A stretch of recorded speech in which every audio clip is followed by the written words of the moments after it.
redefining co-working. Exceptional offices for every business. eSpaces expands with 2 premier locations. Cool Springs at Corporate Center and Brentwood at City Park. Explore the private offices, team suites, and fully equipped meeting rooms. Limited spaces are available. Schedule your private tour now at espaces.com and be sure to check out all 15 locations at espaces.com. That's eSpaces.com. espaces.com. He was running from the cops when Blaise got hit. Yeah, so he had been driving away from the cops and then he fled on foot. He was on the homecoming court. He was at the top of his graduating class. He was on the soccer team in college. He did everything by the book and everything right that you would expect somebody to do. And he followed the rules, right? And it's sad to think that somebody who did that ended up getting killed. Yeah. Everybody right off the bat reached out, hey, how you doing? Hey, I hope you're okay. Hey, I heard about that. And then in about 3 days, the next thing comes along and it's a different story. And I'm not saying anybody needs to still care, but you just realize that people move on and it isn't that easy for you to move on. The Try That in a Small Town podcast begins now. Yeah, Try That in a Small Town podcast, coming to you from the Patriot Mobile Studios, of course, powered by eSpaces. As always, listen, tonight we're just going to get right into this. It's a little bit of a different episode for us, and actually, if you'll bear with me for probably just 2 minutes, let me try to set up what we're going to do tonight. So I have a dog. He's a Cavapoo. He's probably 10 pounds if he's soaking wet. I'm going to lead us to Cavapoo. Yeah. Never even heard of that. Cavapoo. It's a beautiful dog. Is it a cross beautiful between dog. a dog and a cat? Listen, anyway, let me get to the story. Okay, sorry. He's a great dog. Anybody that has a dog knows that if you need somebody to watch it, the pet becomes part of your family. Listen, I travel a lot. Kelly's usually home. My wife is with the dog. But sometimes if she's coming out on the road or if we're taking a trip that we can't take our dog, we need a pet sitter. Like I said, that decision doesn't come lightly. You search out people that are going to treat your dog well. We were lucky enough to find a couple that did that. They treated our dog Ace with amazing care. They treated him like a king. And tonight we've got Haley Kilman here, her and her longtime boyfriend Blaise are the couple I'm speaking of.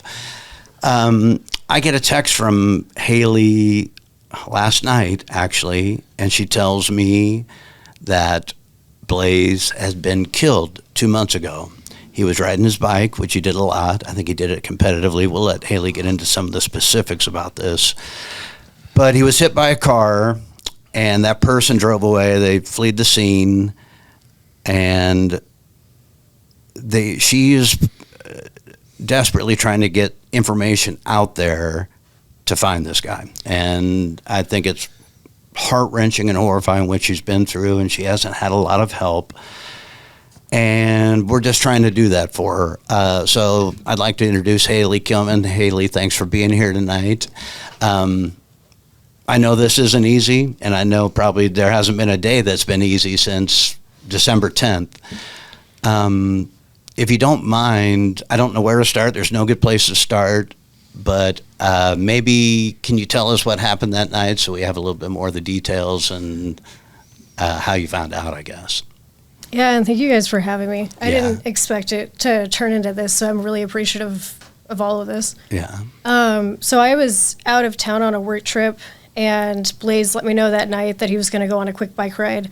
Avid cyclist, he was a competitive cyclist. He had all the bells and whistles, and he was used to doing night rides, so he went and did that. I went to sleep, and then when I woke up the next morning, I realized that he hadn't responded. I sent him another text. I tried calling him, and then I looked at his location, and it said it hadn't updated in about 6 hours. So then I looked at our other stuff in the home. You know, everything's automated at this point, so I could see that he didn't come home. And I had some coworkers start helping me call hospitals, start trying to figure out how to call 911, which when you're in a different state is apparently really difficult. Got sent to a bunch of different places. And finally, I don't know who we got a hold of, but someone finally got a hold of an officer. And what I found out later through a coworker that had been helping me make calls was that it was the chapel officer. And they couldn't officially tell me that it was him because it had to go through one of his parents, but they basically said that it was him. So I reached out to his family, let them know, and then they started coming the next couple of days so that we could identify him and get everything handled. And then ever since then, we've been trying to figure out where this guy is that hit him. Because, like I said, he apparently hit Blaise, and then he just took off. Is that what happened? How do you know who this person is? I know you have this information. So the Nolensville PD had tried to pull him over, and he kept going. They tried to pull him over for erratic driving, and at some point, while he was still doing that, he hit Blaise, and then he hit something else that blew out the front part of the car, and then he then fled, and there was somebody with him, and that person helped with the identification. They actually spoke to the cops, or okay. And so he was running from the cops when Blaise got hit? Yeah, so he had been driving away from the cops, and then he fled on foot. And this is, from what either you just told me or I'd read, I mean, he's an avid cyclist. I knew that about him. When I went over there and I'd drop him off, like he'd be in his gear ready to take a trip. I mean, this guy was competitive about what he did. But he was right there close to your home, right? Within a block or two. 2 turns. So the road to get to our house has a curve, and all he had to do is get that curve and take a right. Oh my gosh. And I guess an interesting note, like how avid of a cyclist he is. You had just told me that through that year, 2025, his goal was to reach 12,000 miles, right? And eerily enough, he did that on the night before he got hit. Yeah, so his goal for the year was to hit 12,000. He knew he would likely exceed that. He achieved that on December 9th, and then December 10th, he was killed. Wow. Okay, so the reason we're here, Haley, she's been trying to get this information out. There is somebody who's basically on the run. She hasn't had a lot of help from anyone else that she's reached out to. And listen, this is part of our message, even in our song. It's like, if you're not helping your neighbor, if you're not trying to help somebody that or love, you're doing it wrong. Like, you need to step up when you can step up. I don't know what we can do, but if we can help get this information out here, and we're going to show, by the way, you made a bolo, like, be on the lookout for it. It's got his face, it's got his information. Just to back up one, just obvious questions, that I've been wondering, and the listeners. So it happens, and then the police, you obviously talk to the police, or they talk to you, and they have some sort. How many days went past before they told you, okay, well, we think we know who this is, like because someone was with them, right? The whoever fled. So what was the time lapse between the incident and then when you had a visual picture of? So that is part of the messed up part of this whole scenario. Is it took a couple weeks for a warrant, and then I didn't know what he looked like until I saw him on the news on New Year's Eve. Okay, so oh wow, yeah, you see that. So are you getting updates, or his parents getting updates? How's that working? Is there ongoing investigation as of right now? Like, are they looking for him? I would hope. Is that what's happening? Yeah, so there's an ongoing investigation, and there is somebody that the police is communicating with on behalf of the family. Okay. But because it's an ongoing investigation, they really can only give us minimal details. And were you having a hard time getting information, not being technically family yet? Blaise's dad has been really good about making sure that I was allowed to talk to them. Just moving forward, having the police communicate through that other avenue is what we've decided to go with, just to make it easier versus 5 different people calling all at the same time. Right. Do they feel like they're kind of dragging their feet? All the outlets, the news outlets that have this information, are they dragging their feet on, as the law enforcement? Are they dragging their feet on it? Does anybody get that impression? I don't think that the law enforcement has been dragging their feet now that we know who it is. I think the problem is figuring out where he is because somebody's helping him hide. Sure. And it seems like the mentality is very much us versus them. And just knowing the people that he hangs out around, they definitely think it's cool that he's hiding. You think he's still local? I know, yeah, I do.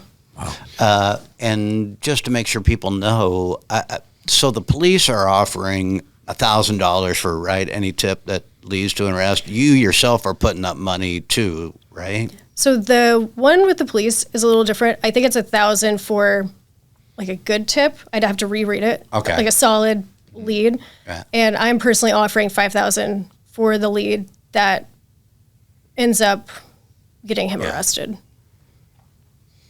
Is there a specific investigator that is on the case, like one specific or one or two guys that seem to be heading it up, that are getting like weekly updates, or no? That's super frustrating. Is that going to be Franklin Police or Williamson County Sheriff? It'd be Davidson County. Davidson County. Davidson, okay. Oh, okay. That's who we've been working through. It could have changed, but it's a little confusing because where we live is right on that line where you could step outside and be in 2 different counties. Yeah.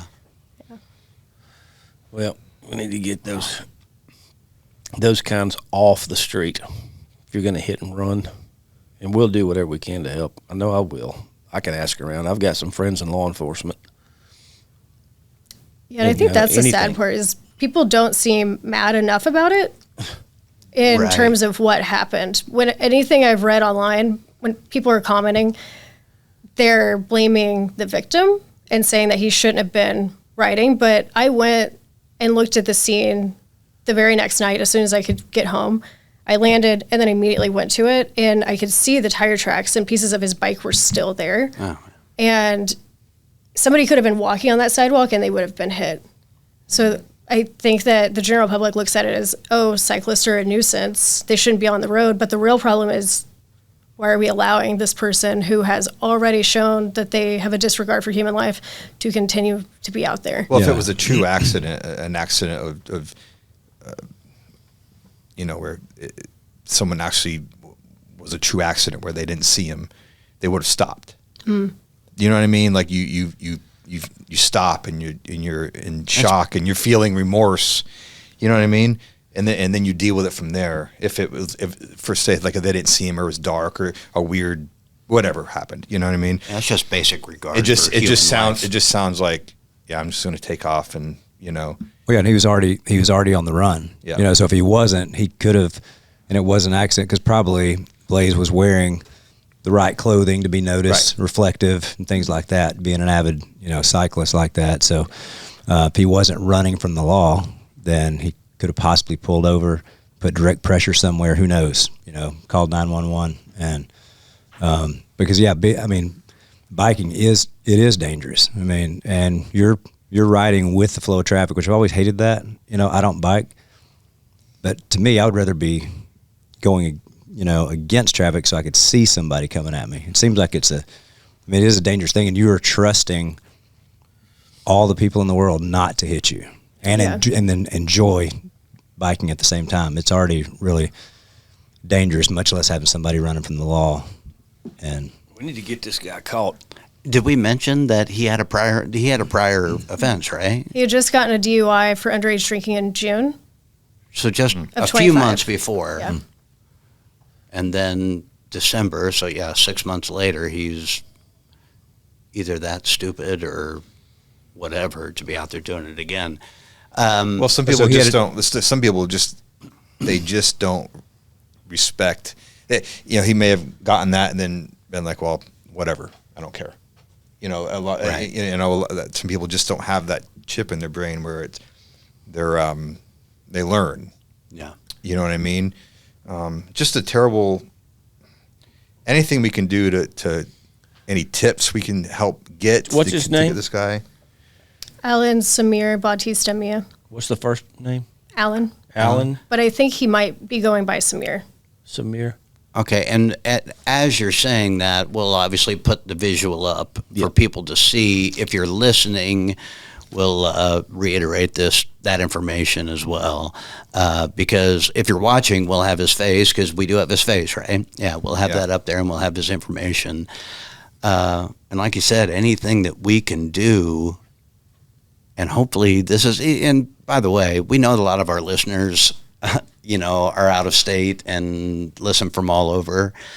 And if you are, listen, the very least you can do is pray for Haley, pray for Blaise's family. If you're local, help us out, anything that you can do to help. Like I said, it's the very least we can do. Yeah. I'm going to send that picture to some guys that I know, and I know these guys will too. And you got to believe hope that they're doing all they can. It's sure it's not it's hard tracking people down, but surely today unless he's just staying in a basement somewhere, which maybe he is, there's cameras everywhere and stores. So hopefully we can get the message out and the picture out, at least make it more aware when someone does see him. Because I do think people will help. I think these kind of stories can affect everybody. And I'm sure it's the last thing you ever thought would happen, that you'd be in this position, so we all need each other at some point. Yeah, and you mentioned that you're like taking off work and putting time toward finding this guy, because to you and to Blaise's family, it's the most important thing. It's the one thing. To police and everybody else, that's one of many things. So what are you doing actively that you feel like is making a difference in possibly finding this guy? Yeah, so the first one was just making sure it was online. So like the local Facebook group, so that people local to the area would be able to see that, and putting it on social media, and then also taking the time to go and put the flyer physically out there. So it took a while. For what we had on the original Bolo was a very old photo. If you compare the two, it looks like two very different people. So creating an updated one, putting the additional money out there, totally separate from what they're doing, because I do think that money helps in that case too, with getting somebody to speak, and then just physically going out and talking to different people. So I've gone out on Broadway and spoken to security. I've gone out to different local businesses. I've reached out via email to them, but going out and making sure that the flyer is everywhere within a certain radius of where it happened, and hoping that somebody recognizes him, because he is from Antioch. What have we missed here, Haley? Because we want to make sure we're telling the complete story here, and obviously any information that we can get out. Is there something else that we need to touch on here, or is there anything else that you want to say? I think those are the big parts. I think the part that's infuriating too is that, like, when Blaise walked into a room, you felt welcomed, and when I walk into a room, you think you're getting audited. It's just very different personalities. And he was on the homecoming court. He was at the top of his graduating class. He was on the soccer team in college. He did everything by the book and everything right that you would expect somebody to do, and he followed the rules, right? And it's sad to think that somebody who did that ended up getting killed. Yeah. And they always say it's one of the good ones, but I mean, he actually was. Yeah, and a real smart guy too. Like in the family are setting up a scholarship at his college, everything for future people. Obviously, a good wired guy. I think I saw that too. The family's trying to set up a memorial at Luther College in Iowa, which I know, by the way. And so if somebody does have any kind of information, what do we do? Tell them to call the local police, Crime Stoppers. What's their action? Crime Stoppers is a good one. Crime Stoppers. Because you can call in anonymously. Oh. You can either give your info or you can call in and keep it a secret as to who you are. I think I wrote down there number 2 because I saw that Crime Stoppers. Yeah, okay, so you can call Crime Stoppers 615-742-7463. Again, that's 615-742-7463. And again, we'll also put up all of the information, this guy's face, this guy's information. Listen. This is what the podcast is all about, really. Like, you coming on and like anything that we can do to help one another. That's the whole point of all this. The point of the song, the point of the podcast is to get out there and help your neighbor, whatever we can do to get a criminal off the street. Because unfortunately, this could happen again, but he could do this again if he's not caught, So. And I think you have to assume he'd do it again. For sure. And like Haley said, it's, you hope people are bothered enough and heart-wrenched enough and sucker-punched enough by this story that they want to help. And I hope that people do help if they can. Let's take care of this guy. He needs to be prosecuted for sure.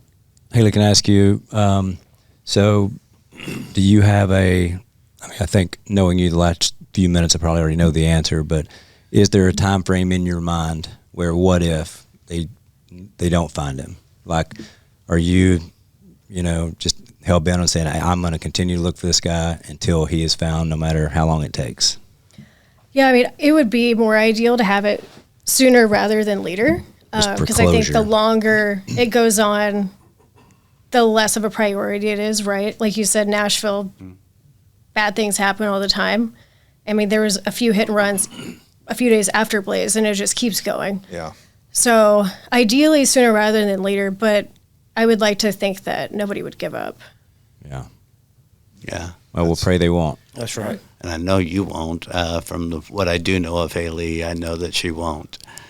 We're incredibly thankful for you coming again. We know this isn't easy, but we're thankful for you coming and sharing your story.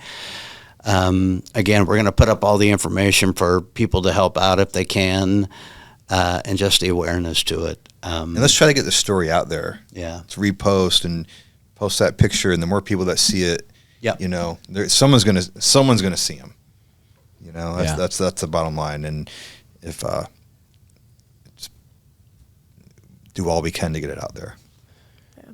Can we end on a lighter note question? Let's do it. Is that okay? Yeah. All right. So being in the pet setting, industry, we talk about this sometimes on the podcast. It's a real thing for Telly, but like tipping. So now wait. So now, hold on. This is a question okay, go for ahead. Haley. Go ahead. No, sorry. So I was just curious. I was just pushing the button. No, I was just curious. Like in pet setting, is there tipping? There can be, but we did it for fun. So I had a dog for 10 years that we had to put down not long into us just starting dating. So we started doing it just to figure out what kind of dog we'd want. And we ended up adopting 2 cockapoos in October. I took Blaise to puppy yoga thinking they were cavapoos because I wanted a dog like Ace. Yeah. And then to my surprise, the day I went to pick them up, that was not what they were. But they're still very cute. Yeah. And do tip the dog sitter. Thank you very much. Okay, that's good. I was just curious. Got a little piece of the family there. You kidding me? Yeah, Big tip. I know. It's a piece of the family. This is different than the drive-through Starbucks person. This is like This is the real podcast right here. We're just curious bickering. We thank you for being here. Appreciate you. I'm sorry for your loss too. Absolutely. Yeah, appreciate it. I'll be praying for you. Thank you for having me. You know what goes great with small town stories?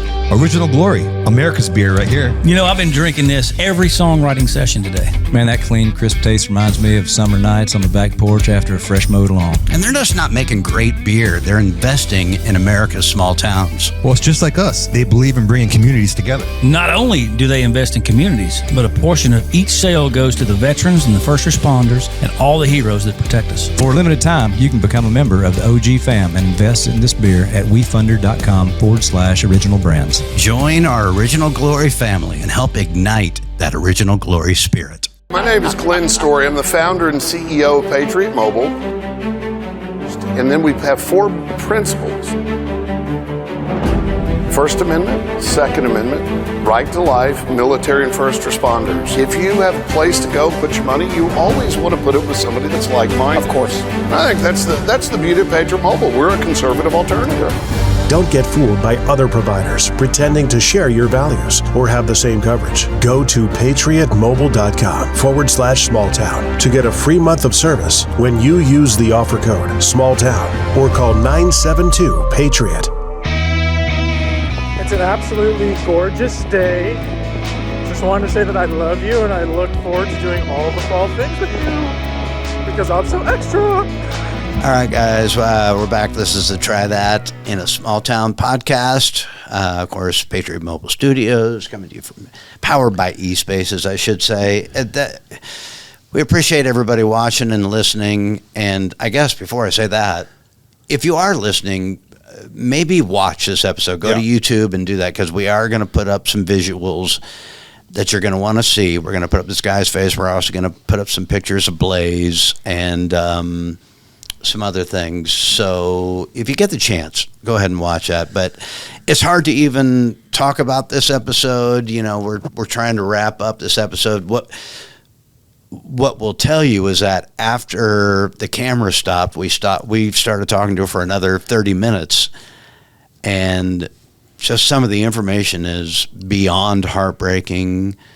It's gut-wrenching. You know, she was talking about how she had to go pick up pieces of the bike that was in shambles. They estimated this guy was going 60, 70 miles an hour because he wears a lot of tech on him, like the watches and, of course, other stuff. And they basically could tell that he maybe didn't die at contact, but very close after.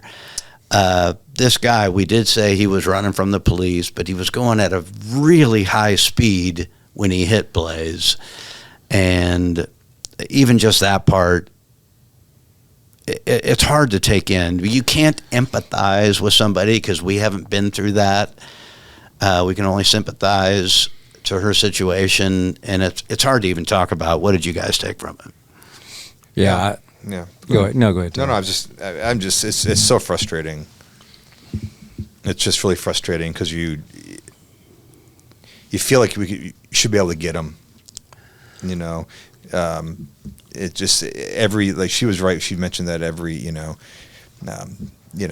longer it takes, the less priority it is, and that's unfortunately true. And you're dealing in possibly Davidson County. Is that what it is? Yep. So it's even worse. You're in the Nashville area where crime, unfortunately, is becoming like any other major city now. So it's. I hope they catch him. It's you can see the frustration in her, you know, and sadness and frustration rolled into one. Mm-hmm. You know? Yeah, and I didn't know this until she was on, but in making it harder to catch the guy, he got out of his car and was on foot, and then just disappeared. You know, so like he wasn't being chased long enough. I guess there wasn't like a helicopter up there, you know, putting the spotlight on him. Right. You know, so he could be. You know, it'd be in that if your adrenaline's running and you did something like that and you're in traffic and you bailed, I mean, it would be pretty impossible for them to catch you just right out of the gate. So, and you know the kind of character this guy has, zero character, because you know even if you that happens and you realize what you've done, or you maybe don't realize the severity of it, but then you do flee. You flee on foot, and after you run a little bit, you say to yourself, I got to go back. I would be driving the streets of Antioch every single day. I'm just saying, he never went back. He never stopped. He kept going. He's still hiding. So he has no respect for human life. Trash human being. So he's just trying to save his own ass. I mean, that's what I mean. Sure. But there's no soul there. There's no remorse. You know. He thinks he's actually going to get away with it. You're not going to get away with it. He's just going to slowly get squeezed. And somebody will come forward. Yes, well, they won't. He's going to mess up. He's going to slip up. He's going to run out of friends. Every day he's losing. You know, no one's going to want to be in contact with him. He's wanted. Allen Samir Bautista Milla, Milla, the last name. Allen. Right. Allen. And again, we encourage people to watch this episode. If you've listened to it, go ahead and peek over to the YouTube page, and because we will be putting up a visual of the guy's face, his information, who you can call, all of that information. So we do encourage you. Yeah, this guy is. Go ahead, Kayla. What I you was about going to to say it'd be cool to also have that in the text, in the YouTube thing. If we could do that, Jim, that way. Yeah, they wouldn't have to. He's got his hair. I mean, if you know who Lyle Lovett is, that's what this guy's hair looks like. It comes way up off his head, way above his ears. It's shaved above the ears, and it comes way up off his head. So, if it helps anybody, this guy's not a good dude. He's got prior offenses. He's probably going to do this again. We didn't touch on this. We're not sure of his citizenship status, but like Haley said, she didn't want to necessarily touch on that because you shouldn't care more because he's illegal or not. We care because he did this thing and he fled the scene. He deserves to be prosecuted and brought, And don't think this can't happen to you. That's exactly right. That's the point. People, it's frustrating. It's like, don't dismiss it as someone else's problem, because it can easily be. We all have kids. We all have family members we love.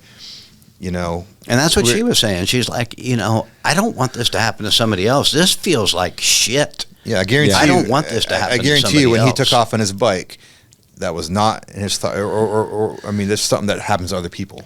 Yeah, and two, she had mentioned that some people were commenting, well, it could be the biker's fault. It was dark, or he should have been on the sidewalk, whatever. If somebody was walking, and based on what she saw, if he was on the sidewalk, even he still would have got hit. Yeah. So it's not that he was riding a bike and it's his fault. This guy knew what he was doing. He was taking all the precautions that he should, and like if this piece of trash doesn't hit him, he probably swerves over the other side of the lane, hits a car head on. Something was going to happen. It was going to be something. Something was going to happen. Yeah. He wasn't, they'll catch him. Well, I hate it happened to her. And I hate it happens to somebody that Kurt knows. I hate that y'all were close, and I'm glad you brought this in. I'm glad you brought her in. Yeah, thanks. And like I said to you guys, and of course everybody, this isn't our typical episode. This is not kind of how what we deal in, but I felt compelled when she texted me, and of course then I called you guys, and you were like, "Oh my gosh, Les, how can we help? Bring her on. Let's get her in." And maybe it should be part of our thing. Maybe we should have people like her on that are been through a tragedy like that, and they need help finding a criminal. Maybe that's something that she came in to your life for a reason that way. Yeah. To help. Maybe that's another way we can give back. Like trying to, even if like getting a picture of a criminal out there is our way, or hearing the story. We're always asking for those stories. Right. Come in the area. If you're in the area and you're going through something like this, maybe we can help. Because that's what we're here for. I mean, that's right. That's It's as good as any other. It's important as any other guest we have in my mind. Like someone that we can help. Like it's equally as important to get them in here if they can.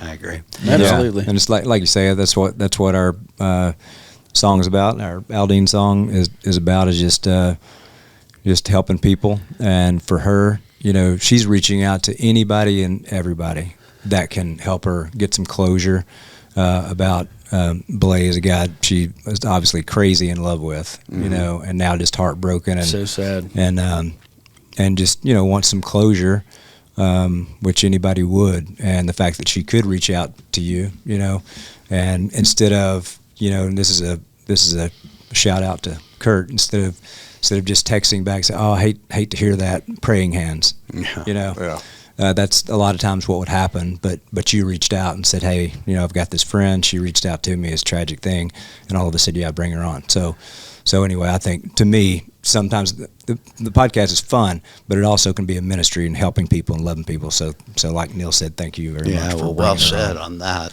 And I as we started to talk after her initial text, I could tell she was just kind of grasping for straws in a way, because she's doing everything that she knows how to do or can do And it's like, what else can she do? And she's tried to tell her story, I guess, to a couple news organizations that ended up saying, well, that's, interesting. And they kind of set up a day to talk, and then they kind of blew her off. And maybe it is meant to be that we were here and able to do that for her. Because what they think is newsworthy, doesn't measure up to what she's going through and his family's going through. So that's the trouble there. And I love her motive too. 'Cause it's not just because that guy killed her boyfriend. She doesn't want it to happen to anybody else. That's exactly right. And she made that clear, and that's